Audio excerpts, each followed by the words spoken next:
before we start this debate, there have been lots of points of view on whether to allow 100% FDI multi-brand and whether it will help the economy or not. See, we are, I think, 25 of us, and we've got about 35 minutes.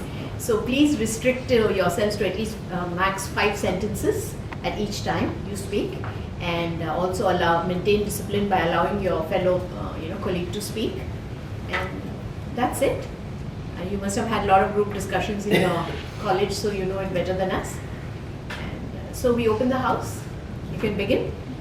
I am against this particular FDI in retail. I believe because the first reason is it is going to displace a lot of retail mom and pop stores, which an argument against this is given that it will create jobs. But the kind of nature of the job that it will create will be mostly blue collars and entry level jobs, while the people that they will displace would be the self-owned entrepreneurs who would be themselves owning a store, and probably there is a great amount of entrepreneurship that can arise in the future, which is not possible in the nature of job, that is the blue collar job that these particular companies like. The government has also added a clause that at least 30% of their goods they have to be sourced from the small and medium enterprises, so they won't be at that big loss. And also adding on to that, first of all, they have restricted the opening of multi-brand stores to a city where the population is greater than 10 million.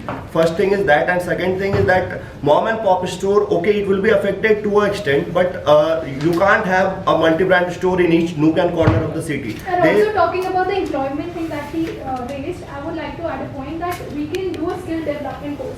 Like, I agree with you that maybe in a short-term plan, if we see, so there would be a lot of displacement of jobs. Probably the level of local procurement has to increase. If the level of local procurement increases, what will happen is the people who are actually supplying to the local mom and pop stores will not actually supply to mom and pop stores, but actually supply to the big FDI retailers.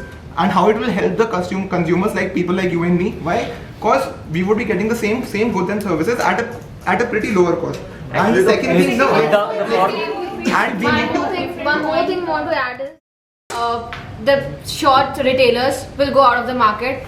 They will create unemployment as well, because for India the distribution channel is very large and we have a lot of intermediaries in our short retailers.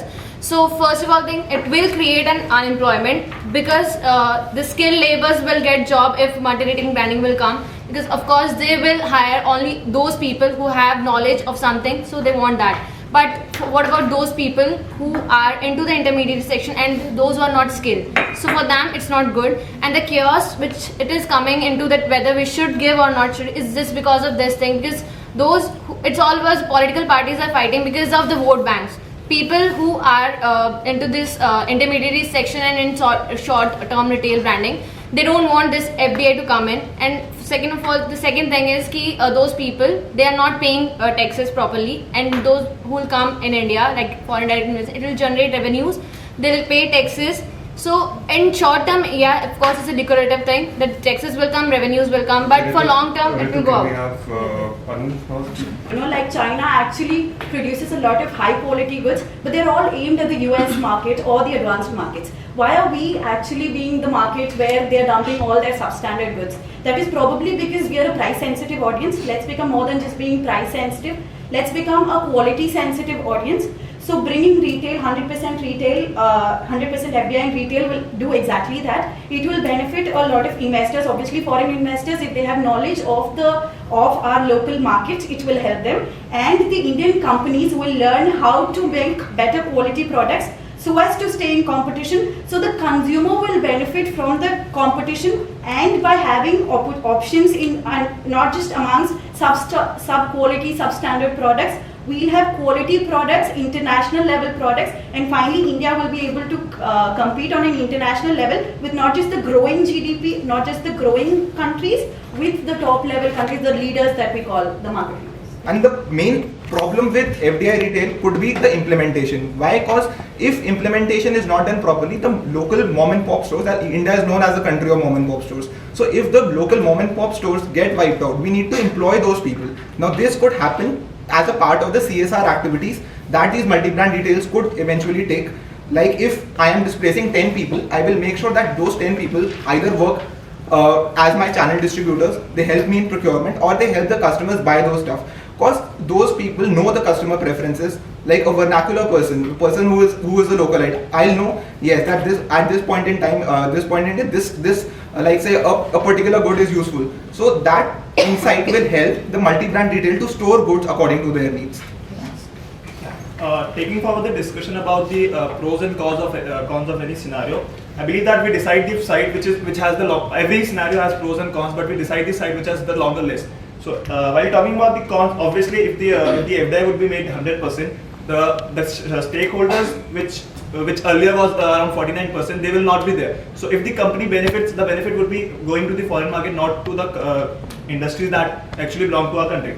But again, if we talk about the pros, let's take an example when Vodafone was accused of tax evasion due to the law was passed, that was GAR, the General Anti-Awareness Rule. And because of that, we almost lost around $8 billion of investment in India because people were afraid to invest in India. And also the ownership was 49% at that time, and they did not like the idea of being not the owner of the, not the majority owner of the firm.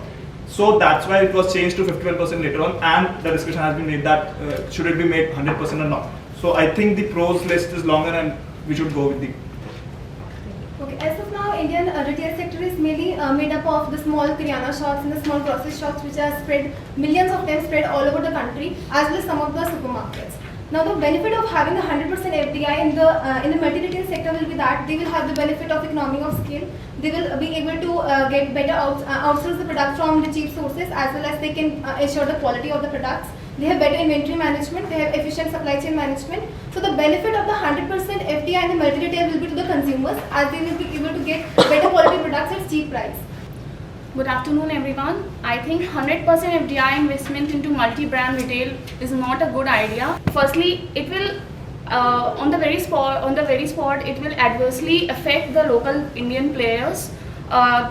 They'll not be able to compete with the foreign brands in terms of both price, quality, etc.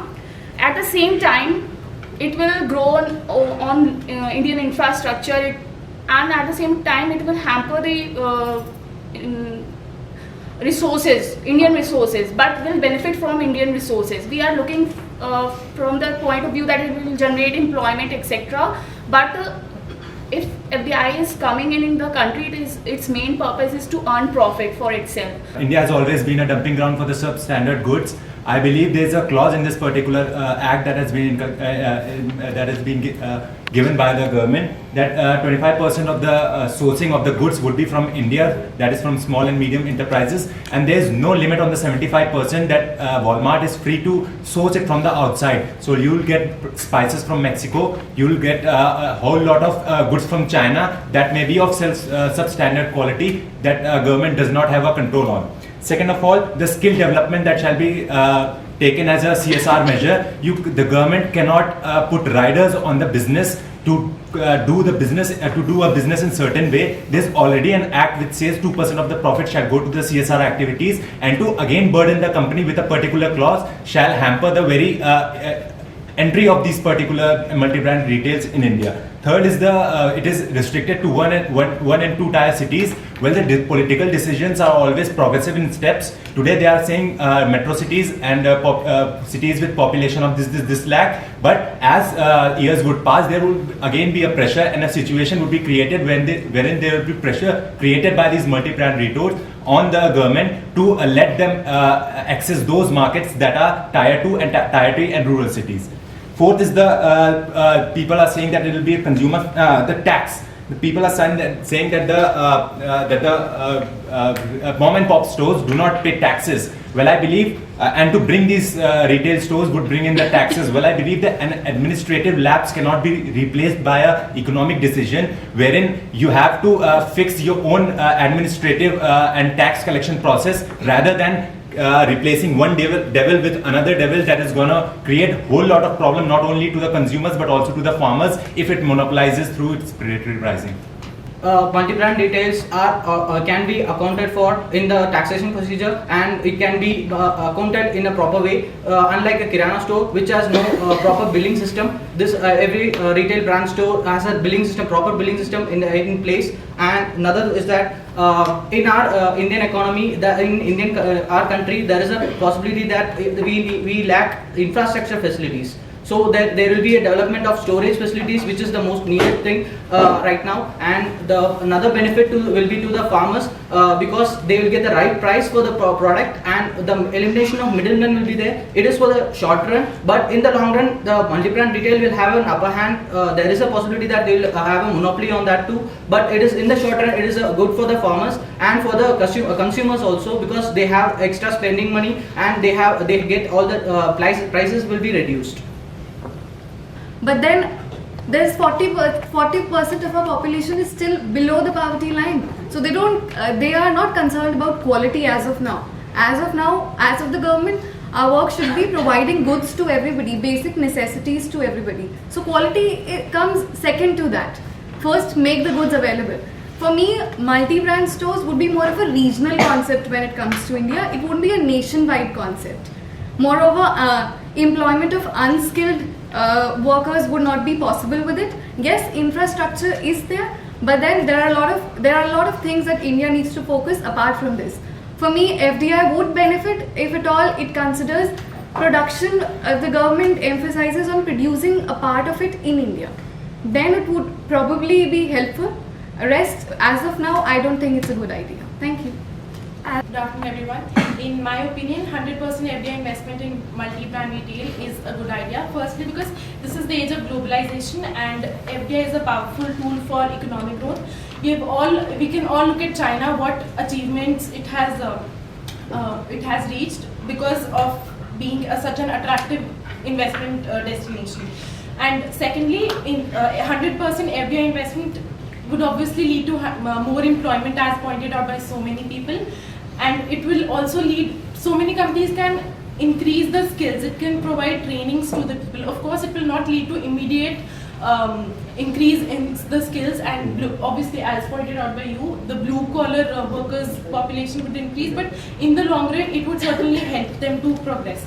And it will also lead to increase in the productivity because of improvement in technology and improved methods of warehousing, less wastage in subsidies and everything. And for a population, the amount of population that is in India, collective benefit is much more desirable than a single person's benefit. So I think 100% FDI is a good idea. I would like to analyze the pros and cons of it. So besides the points already mentioned, I believe FDI with itself brings out systematic methodologies of working. Along with that, when a foreign investment comes in our country, it will greatly increase the value of our own currency. So definitely the value of the Indian rupee will rise, and which will be a benefit for the economy. I'm also in the favor of 100% FDI in retail. We've all talked about a lot of facts and figures, and obviously there have been like hundreds of intellectual minds who've actually started the concept of FDI in retail. So I would like to contradict all those people who've actually spoken against it. First of all, yes, the unorganized sector compromises a large part of the nation, so tax evasion is definitely there. Indian economy suffers maximum because of the tax evasion which happens in the unorganized sector, right? Other than that, we're just looking at the short-term perspectives, that the people who have kirana stores, they'll be losing their jobs. But then when you ask a child whose father is into kirana business or something, he'll say, when I grow up, I'll join the business. Our youth is the biggest asset of a nation, and we have generations of kids who have already planned that yes, we'll be joining the kirana business. No skill development is there, and there's a huge skill loss which happens there. Other than that, people who said that India is a developing nation, of course, when FDI and retail comes in, then a lot of rural and agricultural people, they will get a better opportunity to come in the urban side, right? Right now, the middlemen and hawkers, they're eating upon the profits of the farmers. So it will actually be a benefit for them, and it won't be like a giant eating their opportunities or anything else. Apart from that, FDI and retail will bring in a lot of advanced technologies, which will actually, let me take the example of food. So we'll have pre-cooled chambers, refrigerated vehicles, and it will actually prevent the loss of and wastage of food which happens. So it will again help for the economy. So I think FDI in retail should definitely be taken up. Walmart in the US really vibes. It's a huge success story, and then it moved to Mexico, and it was a success over there as well. Then it moved to Germany, and what actually happened was that the German government it knew that when Walmart is actually going to wipe out the local vendors, all the local competition that is there in the German market. So there were some rules and regulations that were put into place that there will be a certain population only into those places Walmart would be there.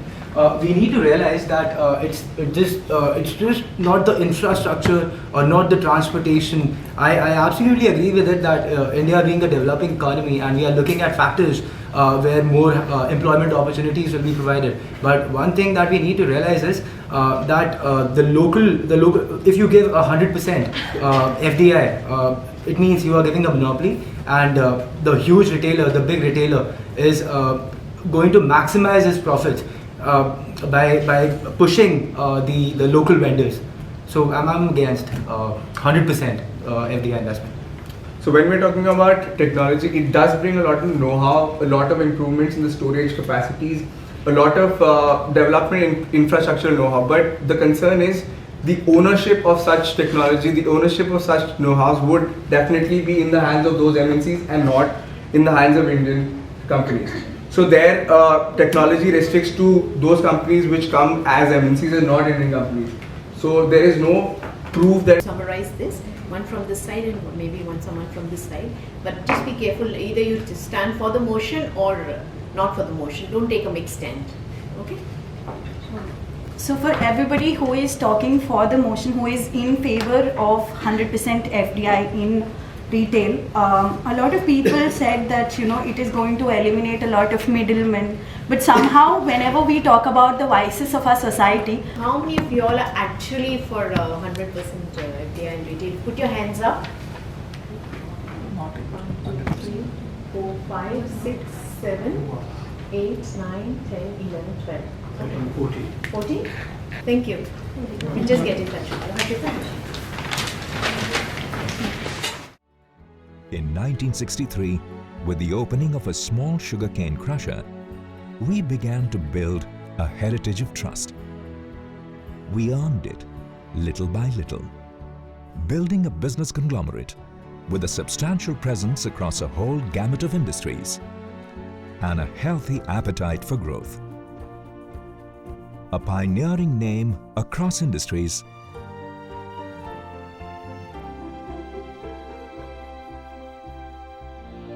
we are Wave. Life made better.